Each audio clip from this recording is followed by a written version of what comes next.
ഇന്നിവിടെ ആണ്ട് നടത്തുന്ന നമ്മളെ മസൂദ് സഖാഫി ഉസ്താദ് കുറഞ്ഞ പ്രായമാണെങ്കിലും പണ്ഡിതന്മാരുടെയിലും സുന്നത്തി ജമാഅത്തിൻ്റെ പ്രവർത്തകരുടെയിലും വലിയ ഇടം നേടിയ ഒരു മഹാപണ്ഡിതനാണ് ബഹുമാനപ്പെട്ടവർ. ആ മസൂദ് സഖാഫി ഉസ്താദിൻ്റെ 1ാമത്തെ ആണ്ടിൻ്റെ ദിവസത്തിലാണ് നമ്മളുള്ളത്. 1ാമത്തെ ആണ്ട് ഈ പ്രദേശക്കാർ നടത്തുകയാണ്. ഇവരെ നാട്ടുകാർ ഇപ്പം ഇന്നലെ എന്നെ വിളിച്ചിരുന്നു, അടുത്ത ഞായറാഴ്ച നാട്ടിൽ പരിപാടി നടക്കുന്നുണ്ട്, ഒന്ന് പങ്കെടുക്കണം എന്ന് പറഞ്ഞുകൊണ്ട്. അപ്പോൾ ഈ ആണ്ട് നടത്താൻ ഭാഗ്യം ലഭിച്ച നാട്ടുകാരാണ് ഈ CK നഗർ മഹല്ല് നിവാസികൾ, ബഹുമാനികൾ. അതിന് കാരണമുണ്ട്. നമ്മൾ മൂപ്പരും കൂടിയുള്ള ബന്ധം ഇൽമുമായി ബന്ധപ്പെട്ട ബന്ധമാണ്. അത് മറക്കാനാകാത്ത ബന്ധമാണ്.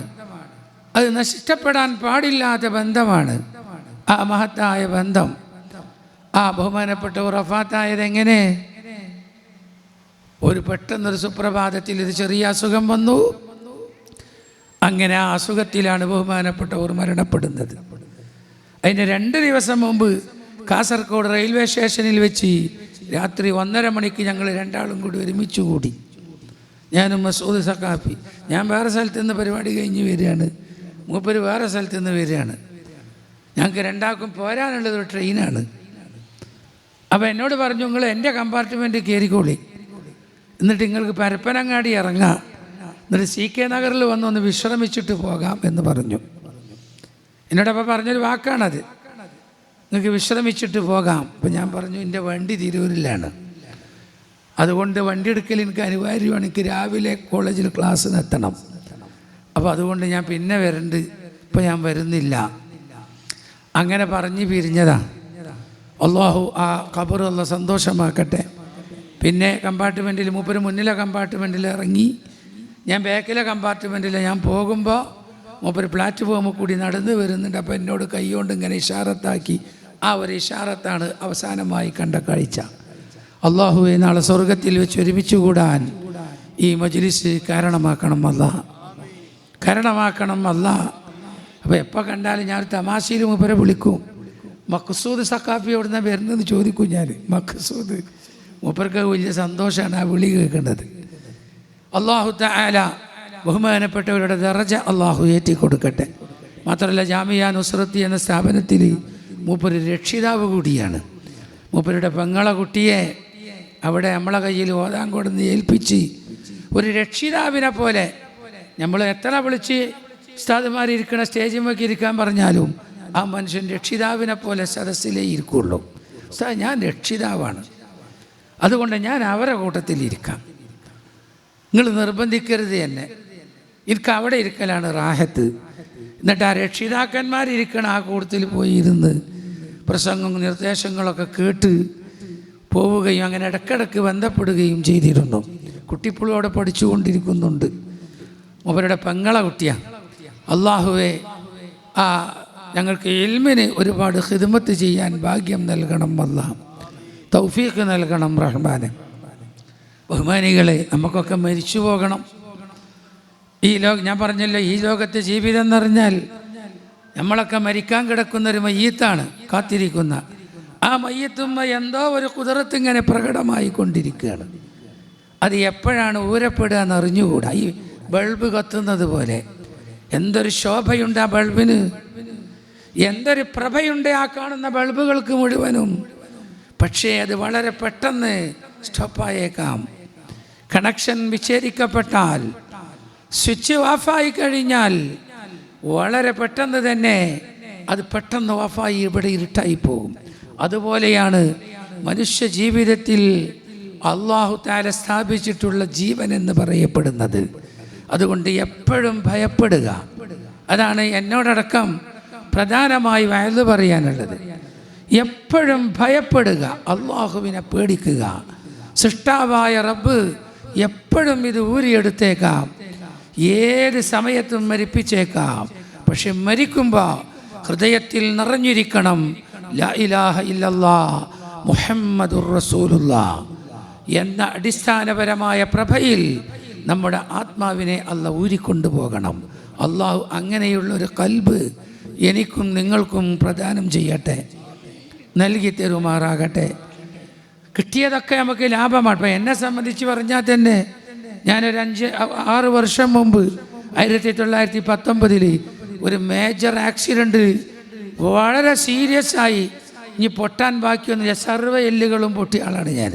ഇപ്പോൾ കണ്ടണികൾ പ്രസംഗിക്കുന്നത് എന്നെ ചികിത്സിച്ച ഡോക്ടർമാർക്ക് തന്നെ എൻ്റെ ദിവസവും എൻ്റെ പ്രസംഗമൊക്കെ അത്ഭുതങ്ങളാണ്. ഒരു പറയും ഞങ്ങളെ ട്രീറ്റ്മെൻറ്റ് അനുസരിച്ച് നിങ്ങളൊരു കട്ടിൽമങ്ങനെ കിടക്കുക, ഇടയ്ക്കിടയ്ക്ക് ഡോക്ടറെ പോയി കാണുക, നിങ്ങൾക്ക് നീണിച്ചണമെങ്കിൽ തന്നെ കൈ പിടിച്ചിട്ട് വേണ്ടി വരും, അങ്ങനെ നിങ്ങൾക്ക് എഴുന്നേൽക്കാൻ കഴിയുള്ളൂ, മരുന്ന് ഇങ്ങനെ കുടിച്ചുകൊണ്ടിരിക്കുക. നിങ്ങൾ ഈ ചെയ്യണതൊക്കെ എന്താണെന്ന് ഞങ്ങൾക്ക് മനസ്സിലാവണില്ല. നമ്മളെ കോട്ടക്കല്ല് പൂളക്കുണ്ടൻ ഡോക്ടർ എന്നോട് വളരെ കൃത്യമായി പറഞ്ഞൊരു സത്യമാണിത്. അപ്പോൾ ഞാൻ പറഞ്ഞു, ഡോക്ടറെ എന്താണെന്ന് ഇപ്പോൾ എനിക്കും അറിയില്ല, ഞാൻ വേണമെങ്കിൽ നടന്നും ചാടിയൊക്കെ കാണിച്ചു തരാം, പക്ഷെ എന്താ കാരണം എന്ന് എനിക്കറിയില്ല. മുഅ്മിനീങ്ങളുടെ ദുആയാണ്. അള്ളാഹു മുഅ്മിനീങ്ങളുടെ ദുആയിൽ മരിച്ചതിൻ്റെ ശേഷവും നമുക്ക് അള്ളാഹു ബന്ധം നൽകട്ടെ. കണ്ടത് മസൂദ് സഖാഫിക്ക് നമ്മൾ ദ്വാരക്കുകയാണ്, നമ്മൾ മജ്ലിസ് നടത്തുകയാണ്. എന്തുകൊണ്ട് ആലോചിക്കണം നമ്മൾ, എന്തുകൊണ്ട് കൂടല്ലൂർ സ്വദേശിയായ മസൂദ് സഖാഫിക്ക് ഈ നാട്ടുകാർ ഇങ്ങനെ ഒരു ആണ്ട് റോസ് നടത്തി, ഇങ്ങനത്തെ യാസീനോദി മൗലീദോദി അന്നദാനം നടത്തി, ആ മജ്ലിസിൽ തന്നെ നമ്മളെ മദ്രസ ഉദ്ഘാടനം വെച്ച് മുഅ്മിനീങ്ങളൊക്കെ ഒരുമിച്ച് കൂടി ദുആ ചെയ്യുന്നത് എന്തുകൊണ്ട്? ആ ഒരു രംഗം എനിക്കും കിട്ടണം, നിങ്ങൾക്കും കിട്ടണം. അതിന് പണിയെടുക്കണം, അതിൻ്റേതായ റൂട്ടിൽ നമ്മൾ ഓടണം.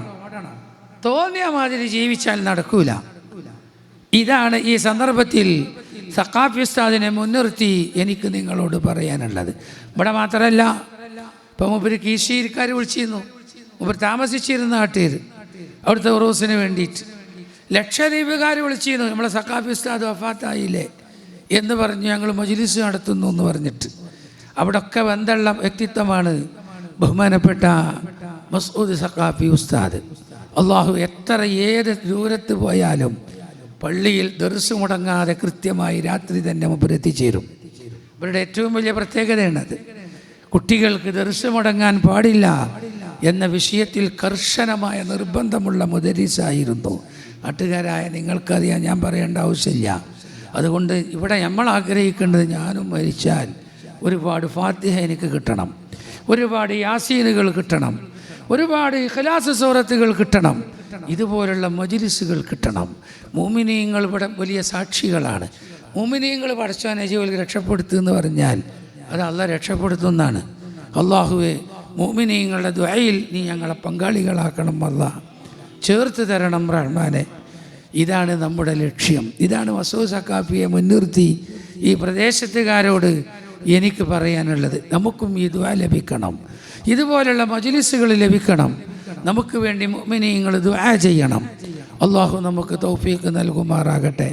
ബഹുമാനികളെ, പരിശുദ്ധ റമളാനു ശരീഫ് നമ്മിലേക്ക് കടന്നു വരികയാണ്. ഒരാഴ്ച കഴിഞ്ഞാൽ റമളാനു ശരീഫാണ് കടന്നു വരുന്നത്. എന്താണ് റമളാൻ മാസത്തിലെ നോമ്പ് എന്ന് പറഞ്ഞാൽ? നോമ്പിനെ ഫർളാക്കപ്പെട്ടത് ലഅല്ലക്കും തത്തഖൂൻ, നിങ്ങൾക്ക് തഖ്വയുണ്ടാകാൻ വേണ്ടി. യാ അയ്യുഹല്ലദീന ആമനൂ കുതിബ അലൈക്കുമുസ് സിയാമു കമാ കുതിബ അലല്ലദീന മിൻ ഖബലിക്കും ലഅല്ലക്കും തത്തഖൂൻ. മുഅ്മിനീങ്ങളെ, നിങ്ങൾക്ക് നോമ്പ് ഫർളാക്കപ്പെട്ടു. എന്തിനു വേണ്ടി? നിങ്ങൾക്ക് തഖ്വ ഉണ്ടാകാൻ വേണ്ടി, നിങ്ങൾ മുത്തഖീകളായി മാറാൻ വേണ്ടി. നിങ്ങൾക്ക് അല്ലാഹു തആല നോമ്പിനെ ഫർളാക്കി തന്നു. പരിശുദ്ധ റമളാനു ശരീഫ് നമ്മിലേക്ക് കടക്കുന്നത് നോമ്പോടുകൂടിയാണ്. ഇതാണ് നമുക്ക് അല്ലാഹു തആല നോമ്പിനെ ഫർളാക്കപ്പെട്ടത്, നിങ്ങൾക്ക് തഖ്വ ഉണ്ടാകാൻ വേണ്ടി. കാരണം തഖ്വയുടെ പ്രധാനപ്പെട്ട സ്ഥാനം ഹൃദയമാണെന്ന് റസൂലുള്ളാഹി തൻ്റെ വിരൽ കൊണ്ട് ഹൃദയത്തിലേക്ക് ചൂണ്ടിയിട്ട് പറഞ്ഞു, അത്തഖ്വാ ഹാഹുന, അത്തഖ്വാ ഹാഹുന, അത്തഖ്വാ ഹാഹുന ശഫീഉനാ റസൂലുള്ളാഹി. തഖ്വയുടെ സ്ഥാനം ഇവിടെയാണ്, തഖ്വയുടെ സ്ഥാനം ഇവിടെയാണ്, തഖ്വയുടെ സ്ഥാനം ഇവിടെയാണ്. ഹൃദയം നന്നാവണം, മനസ്സ് വൃത്തിയാവണം, മനസ്സ് ശുദ്ധിയാവണം. ഇതാണ് തഖ്വയുടെ പ്രധാനപ്പെട്ട സ്ഥാനം. മനസ്സ് ശുദ്ധിയാക്കല. ഈ ആവശ്യത്തിന് വേണ്ടി, മനസ്സ് ശുദ്ധിയാകാൻ വേണ്ടി മനുഷ്യൻ്റെ ഹൃദയം നന്നാകാൻ വേണ്ടി അള്ളാഹു ഇവിടെ ഇറക്കിയ പ്രഭയാണ് പരിശുദ്ധ ഖുർആൻ. ഈ പരിശുദ്ധ ഖുർആനെ അല്ലാഹു തആല അവതരിപ്പിക്കപ്പെട്ടത് എന്തിനു വേണ്ടിയാ? ഹുദല്ലിൽ മുത്തഖീൻ, ഹൃദയശുദ്ധിയുള്ള ആളുകൾക്ക് ഉള്ള സന്മാർഗമായിട്ടാണ് പരിശുദ്ധ ഖുർആനെ അല്ലാഹു ലോകത്ത് അവതരിപ്പിച്ചത്. ദാലിക്കൽ കിതാബു ലാ റൈബ ഫീഹി ഹുദല്ലിൽ മുത്തഖീൻ, തഖ്വയുള്ള മുത്തഖീങ്ങൾക്ക്, ഹൃദയശുദ്ധിയുള്ളവർക്ക് ഇത് ഹുദയാണ്. ഹൃദയം ശുദ്ധിയുള്ളവർക്ക് ഖുർആൻ ഉൾക്കൊള്ളാൻ കഴിയുകയുള്ളൂ, സാധിക്കുകയുള്ളൂ. അതുകൊണ്ട് ആ പരിശുദ്ധ ഖുർആൻ നമ്മുടെ തഖ്വയുടെ മാനദണ്ഡമാണ്. ആ ഖുർആൻ അതെന്താണെന്ന് കൃത്യമായി ഈ ഭൂമിയിൽ നിലനിർത്തുന്നതിൻ്റെ അടിസ്ഥാനമാണ് മദ്രസ എന്ന് പറയപ്പെടുന്നത്. മദ്രസ എന്ന് പറയപ്പെടുന്നത് റമളാൻ മാസത്തിൻ്റെ സവിശേഷത ഖുർആൻ അവതരിപ്പിക്കപ്പെട്ട മാസം. ഖുർആൻ എന്നത് മുത്തഖീങ്ങൾക്ക് തഖ്വ. വേറൊരായത്തിൽ പറഞ്ഞു ഹുദൽ ലിന്നാസ്, എല്ലാ മനുഷ്യന്മാർക്കുള്ള ഹുദ അതിലുണ്ട്. അതൊരായത്തിൽ പറഞ്ഞു ശഹ്റു റമളാനല്ലദീ ഉൻസില ഫീഹിൽ ഖുർആൻ ഹുദൽ ലിന്നാസ്. റമളാൻ മാസം എന്നത് ഖുർആൻ അവതരിപ്പിക്കപ്പെട്ട മാസം. എന്തിനാണ് ഖുർആൻ അവതരിപ്പിക്കപ്പെട്ടത്? മനുഷ്യന്മാർക്ക് ഹിദായത്ത് ലഭിക്കാൻ വേണ്ടി. അവിടെ മുസ്ലിം എന്നോ മുഅ്മിൻ എന്നോ വേർതിരിച്ചില്ല, സർവ്വ മനുഷ്യന്മാർക്കുള്ള ഹുദ അതിലുണ്ട്. പക്ഷേ വേറൊരായത്തിൽ പറഞ്ഞു ഹുദല്ലിൽ മുത്തഖീൻ. എന്തുകൊണ്ട്? തഖ്വയുള്ളവർക്കേ അത് ഹുദയായി അംഗീകരിക്കാൻ കഴിയുകയുള്ളൂ. തഖ്വയില്ലാത്തവർക്ക് അത് അംഗീകരിക്കാൻ കഴിയൂല. എല്ലാവർക്കുള്ള ഹുദ അതിലുണ്ട്, പക്ഷെ തഖ്വയുള്ളവർക്കേ അത് ഹുദയായിട്ട് നിലനിർത്താൻ സാധിക്കുള്ളൂ. അല്ലാഹ് നമ്മളെ മുത്തഖീങ്ങളിൽ പെടുത്തട്ടെ. അപ്പം തഖ്വയുടെ സ്ഥാനം ഹൃദയമാണ്. ഈ ഹൃദയത്തിൽ തഖ്വ ഉണ്ടാകാനാണ് ഖുർആൻ അവതരിപ്പിക്കപ്പെട്ടത്. ആ ഖുർആൻ പഠിപ്പിക്കുന്ന മഹത്തായ സ്ഥാപനമാണ് മദ്രസ പ്രസ്ഥാനം എന്ന് പറയപ്പെടുന്നത്. ആ മദ്രസയിൽ പരിശുദ്ധ ഖുർആൻ്റെ ആദ്യമായി അതിൻ്റെ ഖിറാഅത്ത് പഠിപ്പിക്കും. കാരണം ഖുർആനിൽ ആദ്യമായി നമ്മളുള്ള നിർദ്ദേശം ഇഖ്റ, നീ ഓതു എന്നാണ്. ആദ്യം ഓതാൻ പഠിക്കണം. ആദ്യമായി ഒരു മനുഷ്യൻ പഠിക്കേണ്ടത് ഓത്താണ്. റസൂലുള്ളാഹി സ്വല്ലല്ലാഹു അലൈഹി വസല്ലമ തങ്ങൾ മക്ക രാജ്യത്ത് ജേതനായി ജനിച്ചു. ആ അറബികൾക്കിടയിൽ, ഖുറൈശികൾക്കിടയിൽ പല അന്ധകാരങ്ങളും പല അക്രമങ്ങളും അനീതികളും നടപ്പാകുന്ന ആ ജീവിതത്തിൽ മുത്തു റസൂലുള്ളാഹി ആ സമൂഹത്തിൻ്റെ മുമ്പിൽ 40 കൊല്ലം കാണിച്ചത് അമാനത്ത് എങ്ങനെ നിലനിർത്താമെന്നതാണ്.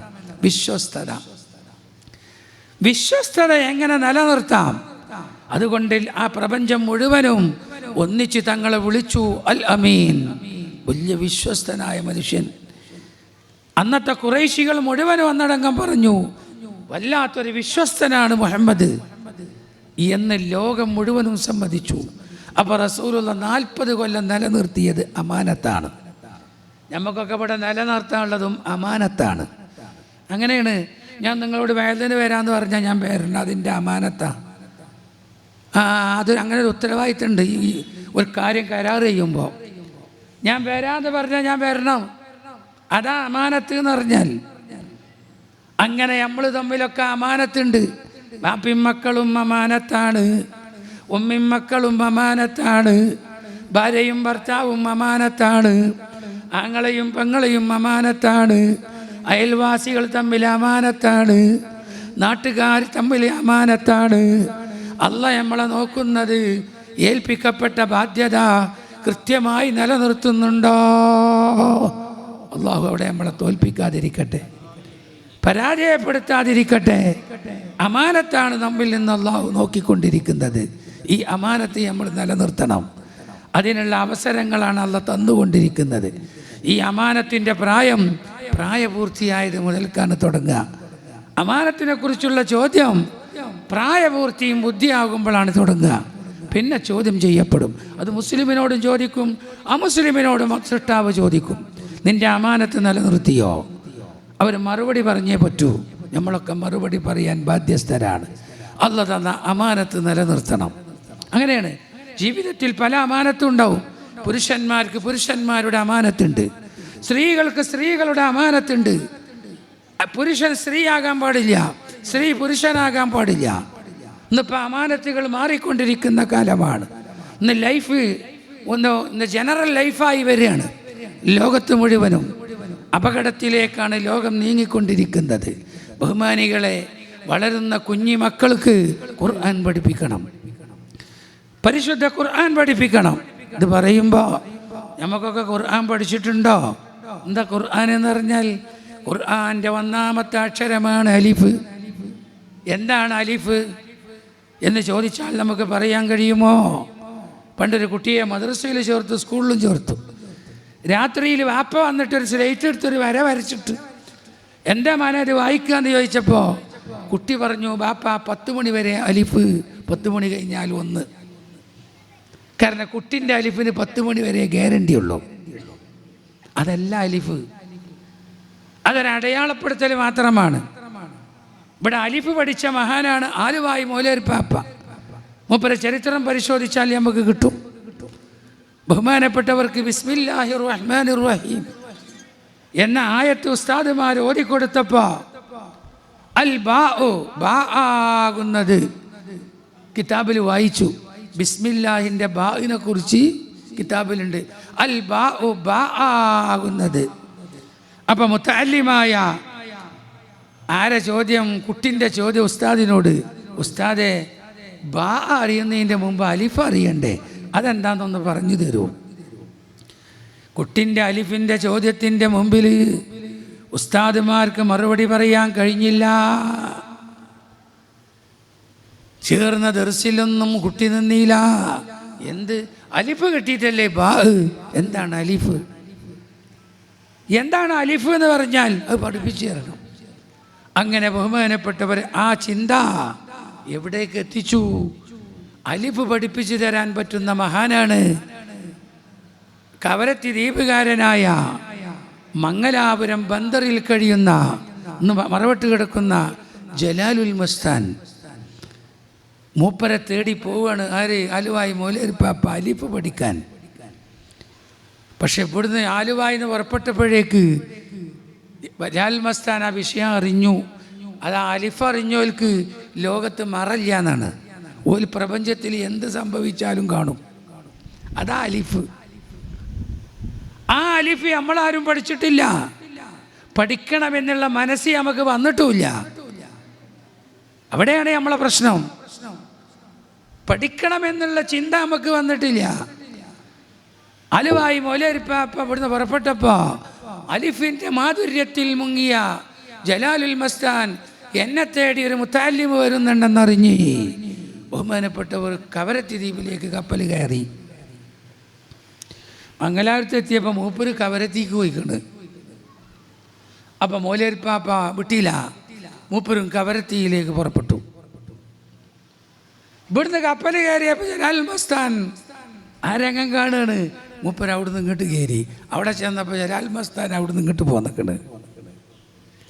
കാരണം അലിഫ് പഠിക്കാൻ വരുന്ന കുട്ടിക്ക് അതിന് അർഹത ഉണ്ടോയെന്ന് ഉസ്താദുമാരൊക്കെ ഒന്ന് ചെക്ക് ചെയ്യും. ഇത് വെറുതെ കിട്ടൂല. അങ്ങനെ വിടാതെ പിന്നാലണ്ട് കൂടിയപ്പോൾ പിന്നെ ഒരിക്കങ്ങനെ ചെന്നപ്പോൾ ജലാലുൽ മസ്താൻ ബന്ദറിൽ ഇങ്ങനെ ഇരിക്കുക.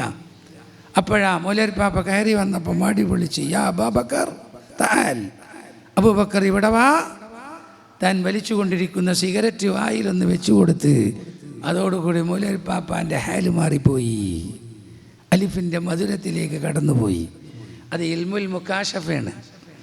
നമ്മളിവിടെ പഠിക്കാൻ പോകുന്നത് ഇൽമുൽ മുആമലയാണ്.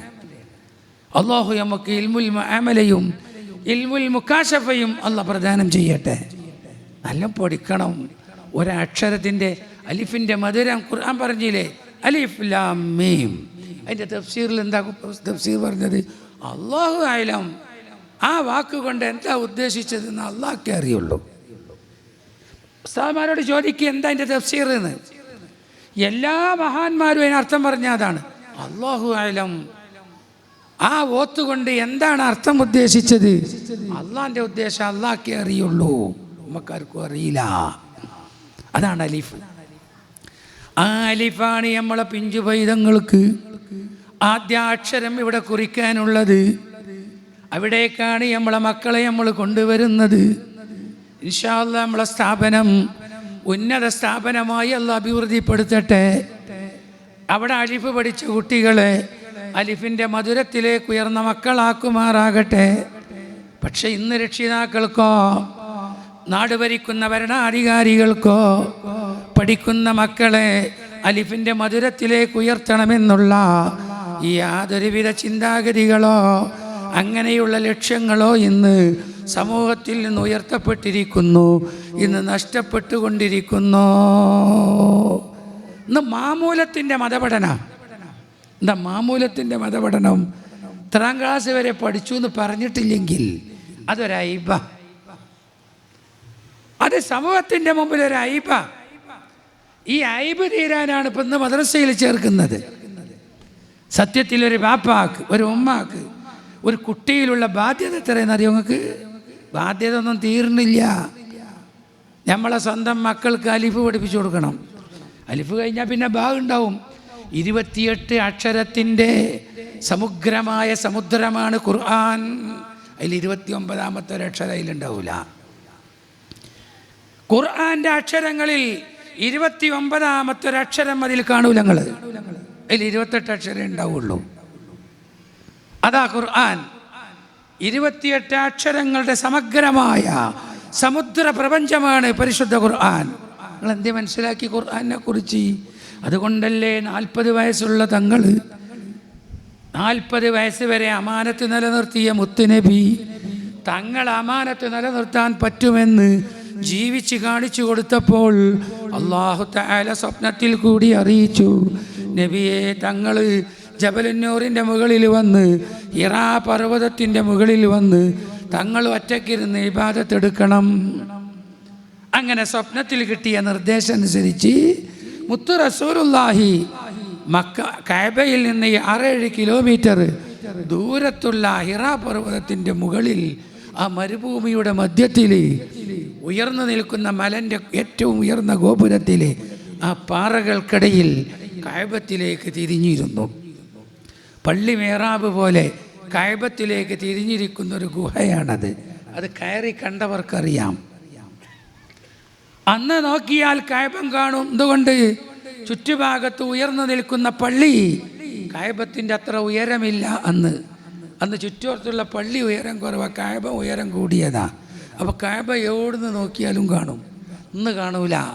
ഇന്ന് ചുറ്റുഭാഗത്ത് ഉയർന്നു നിൽക്കുന്ന പള്ളി പോയിപ്പോൾ കെട്ടിടങ്ങൾ കാണാൻ തുടങ്ങി. വലിയ 25 നിലയും 15 നിലയും ഉയരമുള്ള ഉന്നത കെട്ടിടങ്ങൾ അപ്പം കാണുക.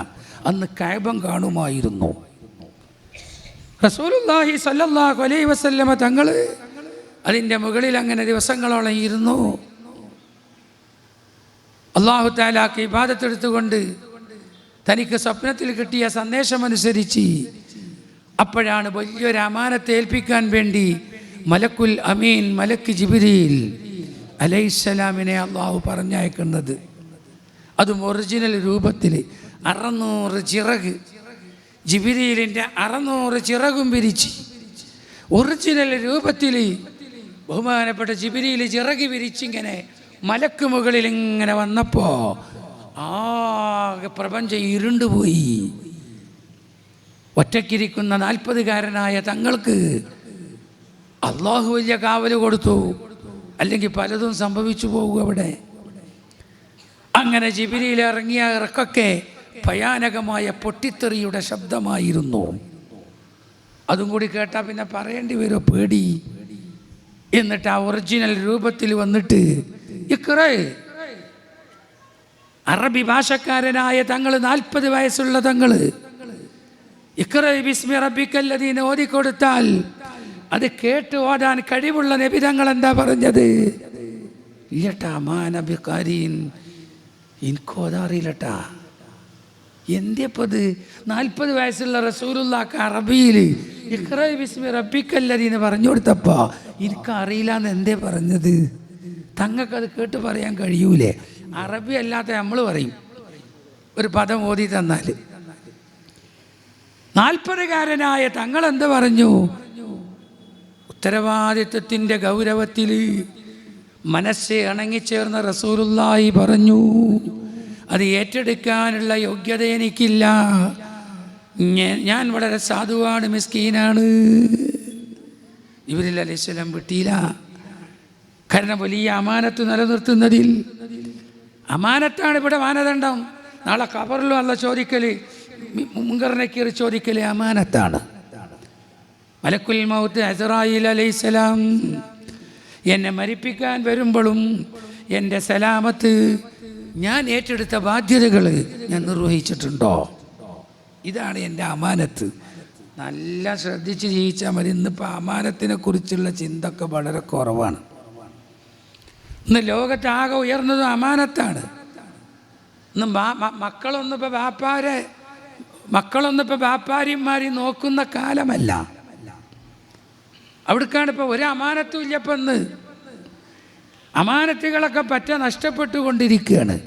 മക്കൾക്ക് സുഖിക്കാൻ വേണ്ടി മാതാപിതാക്കളെ വൃദ്ധസദനങ്ങളിൽ അഡ്മിറ്റ് ചെയ്യുന്ന കാലഘട്ടമാണ്. ഞാൻ പാലക്കാട് ജില്ലയിൽ വൃദ്ധസദനം കാണാൻ അത് നടത്തുന്ന ഒരു അസീസ് മുസ്ലിയരുണ്ട്. രോഗത്തിലാണ്, അള്ളാഹ് ശിഫയാക്കി കൊടുക്കട്ടെ. ബഹുമാനപ്പെട്ടവർ എന്നെ വിളിച്ചു, നിങ്ങൾ വന്നിട്ട് നമ്മളെ സ്ഥാപനം ഒന്ന് കാണണം. അങ്ങനെ ഞാൻ പോയി. പാലക്കാട് ഒരു കാടിൻ്റെ ഉള്ളിലാണ്. സുബ്ഹാനല്ലാഹ്, ആ മനുഷ്യൻ ചെയ്യുന്ന സേവനം വല്ലാത്തൊരു സേവനം തന്നെയാണ്. അങ്ങനെ ഇപ്പോൾ മൂപ്പർ മരണപ്പെട്ടിട്ടുണ്ട്. മൂപ്പരെ മക്കളാണ് ഇപ്പോൾ നടത്തുന്നത്, മകനും മരുമകനും. അള്ളാഹു സ്ഥാപനം അള്ളാഹ് ഉയർത്തുമാറാകട്ടെ. അപ്പോൾ ഞാൻ ഇങ്ങനെ ചെന്ന് നടന്ന് ഒരു വലിയ പറമ്പിൽ ചെറിയ വീട്, മൂപ്പരെ വീട്ടിൻ്റെ അടുക്കള വശത്ത് ഷീറ്റിറക്കി കെട്ടിയിട്ട് ചുറ്റുഭാഗമൊക്കെ കമ്പി കൊണ്ടൊക്കെ ഗ്രില്ല് ചെയ്തിട്ട് അതിനൊക്കെ മറയിട്ടിട്ട് സ്ത്രീകൾ ആ കട്ടിലിട്ടിട്ട് നമുക്ക് എടുക്കുകയാണ്. മൂപ്പരെ വീട്ടിലുള്ള 1-2 ബാത്റൂം മാത്രം യൂസ് ചെയ്യാണ്. അവർക്കൊക്കെ മരുന്ന്, ഭക്ഷണം. ഇപ്പോൾ ആ മനുഷ്യൻ്റെ ഭാര്യയും മക്കളുമാണ് ആ സ്ത്രീകളെ മുഴുവനും നോക്കുന്നത്. അതൊരു ഭാഗത്ത്. പുരുഷന്മാർ, ഹിന്ദുക്കൾക്കൊരു ചെറിയ വീട്, മുസ്ലിം അല്ലാത്തോല്, അവിടെ ഞാൻ പോയി. ആ വീട്ടിൽ ഞാൻ പോയി. റിട്ടയർഡ് ഉദ്യോഗസ്ഥന്മാരായിലുള്ളത്, വിദ്യാഭ്യാസം കൊണ്ട് നിറഞ്ഞ റിട്ടയർഡ് ഉദ്യോഗസ്ഥന്മാരെ മക്കൾ പുറന്തള്ളിയതിട്ട് നോക്കാൻ ആളില്ലാതെ ഈ മനുഷ്യൻ ഏറ്റെടുത്ത് നോക്കുകയാണ്. ഞാൻ പള്ളിയിൽ പോയി. മുസ്ലിം ആണുങ്ങളൊക്കെ പള്ളിയിലാണ്, മുസ്ലിങ്ങൾ. അപ്പോൾ കൊട്ടാരക്കര ഭാഗത്തുള്ള ഒരു പ്രായമുള്ള ആൾ എൻ്റെ കൈ പിടിച്ചിട്ട് പറഞ്ഞു, ഉസ്താദ് പരിചയപ്പെട്ടു. എന്നിട്ട് പറഞ്ഞു, 2 കണ്ണിലും വെള്ളം നിറച്ചിട്ട് പറഞ്ഞു, ഈ അസീസ് മൗലിയർക്ക് വേണ്ടിയിട്ട് ദ്വാരക്കാണ്, അങ്ങേർക്ക് അള്ളാഹു കൊടുക്കും. ആ മനുഷ്യൻ ദ്വാരക്കാണ്, അങ്ങേർക്ക് അള്ളാഹു കൊടുക്കും.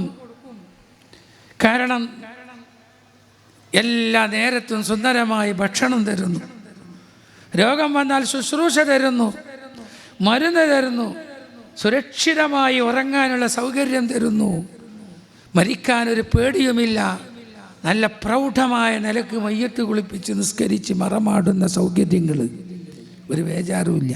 ഞാൻ ചോദിച്ചു, നിങ്ങൾ എവിടുത്തുകാരനാ?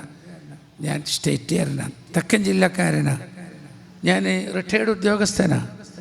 ഞാൻ എൻ്റെ ഭാര്യൻ്റെ നിർദ്ദേശത്തിന് പെട്ട് എൻ്റെ സ്വത്തൊക്കെ കൂടി എന്ത് ചെയ്തു, മക്കൾക്കും ഭാര്യയൊക്കെ എഴുതി കൊടുത്തു.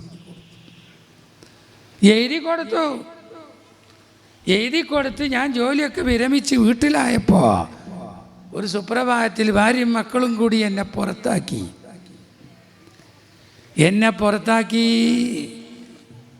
ആരുണ്ട് ചോദിക്കാൻ ഈ ഒരു സത്യം? അവരോട് ചോദിക്കാൻ രാജ്യത്ത് ആളുകളില്ല. അപ്പം എൻ്റെ മാത്രം സ്ഥിതിയല്ല, നാടിൻ്റെ മൊത്തം അവസ്ഥ തന്നെ അങ്ങനെയാണ്. അങ്ങനെ ഞാൻ റെയിൽവേ സ്റ്റേഷനുകളിലൊക്കെ കൈ കാണിച്ച് ആളുകളിൽ നിന്ന് കിട്ടുന്ന എന്തെങ്കിലും ചില്ലറ കൊണ്ട് റെയിൽവേ സ്റ്റേഷനുകളിൽ ഇങ്ങനെ വൃത്തിയില്ല, ശുദ്ധിയില്ല, അഴുക്കില്ല, അങ്ങനെ ഒരു ജീവിതവും ഇല്ലാതെ കഴിഞ്ഞുകൂടുമ്പോൾ ഉസ്താദിൻ്റെ ആളുകൾ ഞാനുമായി പരിചയപ്പെട്ടു. കൊല്ലം റെയിൽവേ സ്റ്റേഷനിൽ നിന്ന് അവർ ഉസ്താദിനെ വിളിച്ചു. എൻ്റെ അവസ്ഥ ഒക്കെ കേട്ട് അവൻ ഉസ്താദിൻ്റെ നിർദ്ദേശം അനുസരിച്ച് എന്നെ കൊണ്ടുവന്നു. ഞാൻ 2 വർഷമായി ഇവിടെ വളരെ സുഖത്തിൽ കഴിഞ്ഞുകൂടുകയാണ്. എൻ്റെ ഈ ഗതി അള്ളാഹു ആർക്കും കൊടുക്കാതിരിക്കട്ടെ എന്നയാൾ ദ്വാരക്കാണ്. നോക്കണം, ഇന്നത്തെ ലോകത്തിൻ്റെ മുസ്ലിമാണ്, ഒക്കെ നല്ല എഡ്യൂക്കേറ്റഡ് ആളുകളാണ് മക്കളൊക്കെ. ഭൗതിക വിദ്യാഭ്യാസമാണ് കൊടുത്തതാണ് മക്കൾക്ക്. ഇവിടെയാണ് മദ്രസ പ്രസ്ഥാനവും തുടർന്ന് ഉയർന്നുള്ള വിദ്യാഭ്യാസവും മതപരമായ അറിവും മക്കൾക്കും സമൂഹത്തിനും പഠിപ്പിക്കുന്നതിൻ്റെ മൂല്യം ഇപ്പോൾ അറിയേണ്ടത്